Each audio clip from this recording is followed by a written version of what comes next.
Indian premier ಲೀಗ್ನ 40ನೇ ಪಂದ್ಯದಲ್ಲಿ ಬಲಿಷ್ಠ Punjab Kings ವಿರುದ್ಧದ ಪಂದ್ಯವನ್ನ ರಾಜಸ್ಥಾನ್ ರಾಯಲ್ಸ್ ಗೆಲ್ಲುವ ಮೂಲಕ ಅಂಕಪಟ್ಟಿಯಲ್ಲಿ 3ನೇ ಸ್ಥಾನಕ್ಕೇರಿದೆ. ಈ ಪಂದ್ಯದಲ್ಲಿ ಸ್ಫೋಟಕ ಬ್ಯಾಟಿಂಗ್ ಮಾಡಿದ ವೈಭವ್ ಸೂರ್ಯವಂಶಿ ಐಪಿಎಲ್ನಲ್ಲಿ ಹೊಸ ದಾಖಲೆಯನ್ನೇ ಬರೆದಿದ್ದಾರೆ. ಆಡಿರೋ 8 ಪಂದ್ಯಗಳಿಂದ 400 ರನ್ ಕಲೆ ಹಾಕಿರೋ 15 ವರ್ಷದ ವೈಭವ್ ಸೂರ್ಯವಂಶಿ ಈ ಸಲ ಐಪಿಎಲ್ನಲ್ಲಿ ಅತಿ ಹೆಚ್ಚು ರನ್ ಗಳಿಸುವ ಮೂಲಕ ಆರೆಂಜ್ ಕ್ಯಾಪ್ ಓಟದಲ್ಲಿ ಫಸ್ಟ್ ಪ್ಲೇಸ್ನಲ್ಲಿದ್ದಾರೆ. 2ನೇ ಸ್ಥಾನದಲ್ಲಿ 380 ರನ್ ಗಳಿಸಿರೋ ಅಭಿಷೇಕ್ ಶರ್ಮಾ ಇದ್ದಾರೆ. ಪಂಜಾಬ್ ಕಿಂಗ್ಸ್ ವಿರುದ್ಧ ವೈಭವ್ ಅರ್ಧ ಶತಕವನ್ನು ತಪ್ಪಿಸಿಕೊಂಡ್ರು. ಆದರೆ ಕೇವಲ 16 ಎಸೆತಗಳಲ್ಲಿ 5 ಸಿಕ್ಸರ್ 3 ಬೌಂಡ್ರಿ ನೆರವಿನಿಂದ 43 ರನ್ ಚಚ್ಚಿದ್ರು. ಈ ಮೂಲಕ ಐಪಿಎಲ್ ಇತಿಹಾಸದಲ್ಲಿ ಪ್ರಮುಖ ದಾಖಲೆಯೊಂದನ್ನು ತಮ್ಮದಾಗಿಸಿಕೊಂಡಿದ್ದಾರೆ. ವೈಭವ್ ಸೂರ್ಯವಂಶಿ ಐಪಿಎಲ್ ಸೀಸನ್ನಲ್ಲೇ ಅತಿ ವೇಗವಾಗಿ ಅದರಲ್ಲೂ ಕಮ್ಮಿ ಎಸೆತಗಳಲ್ಲಿ 400 ರನ್ ಗಳಿಸಿರೋ ಆಟಗಾರ ಅನ್ನೋ ಸಾಧನೆ ಮಾಡಿದ್ದಾರೆ.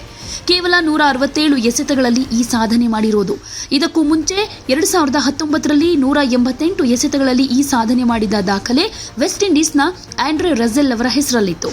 ರಸೆಲ್ ದಾಖಲೆ ಮುರಿಯೋದರ ಜೊತೆಗೆ ಆರೆಂಜ್ ಕ್ಯಾಪ್ ಅನ್ನು ಕೂಡ ತಮ್ಮದಾಗಿಸಿಕೊಂಡಿದ್ದಾರೆ.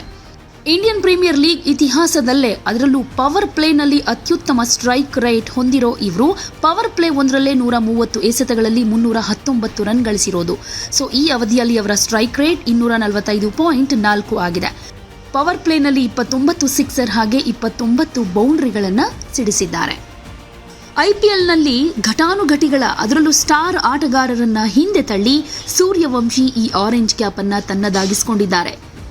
ಹೀಗಾಗಿ ಸೂರ್ಯವಂಶಿ ಬ್ಯಾಟಿಂಗ್ ಅಬ್ಬರಕ್ಕೆ ದಾಖಲೆಗಳು ಕೂಡ ಉಡಿಸಾಗ್ತಾ ಇವೆ. Virat Kohli, KL Rahul, Heinrich Klaasen, Abhishek ಶರ್ಮಾರಂತಹ ಬಿಗ್ ಹಿಟ್ಟರ್ ಬ್ಯಾಟರ್ಗಳನ್ನು ಸೂರ್ಯವಂಶಿ ಹಿಂದಕ್ಕೆ ತಳ್ಳಿದ್ದಾರೆ. ಸೊ 15 ವರ್ಷದ ಬಾಲಕನಿಂದ ಐಪಿಎಲ್ನಲ್ಲಿ ಇದು ದೊಡ್ಡ ಸಾಧನೆಯೇ ಅಂತ ಹೇಳಲಾಗ್ತಾ ಇದೆ. ಆರ್ಸಿಬಿ ಸ್ಟಾರ್ ವಿರಾಟ್ ಕೊಹ್ಲಿ ಅವರಿಗೆ ಆರೆಂಜ್ ಕ್ಯಾಪ್ ಸ್ವಲ್ಪ ದೂರದಲ್ಲಿದೆ ಅಂತ ಹೇಳ್ಬೋದು. ಯಾಕೆಂದ್ರೆ ಸೂರ್ಯವಂಶಿಗೂ ಕೊಹ್ಲಿಗೂ 52 ರನ್ಗಳ ಡಿಫರೆನ್ಸ್ ಇದೆ. ವಿರಾಟ್ ಕೊಹ್ಲಿ 8 ಪಂದ್ಯಗಳಲ್ಲಿ 351 ರನ್ ಗಳಿಸಿದ್ದಾರೆ.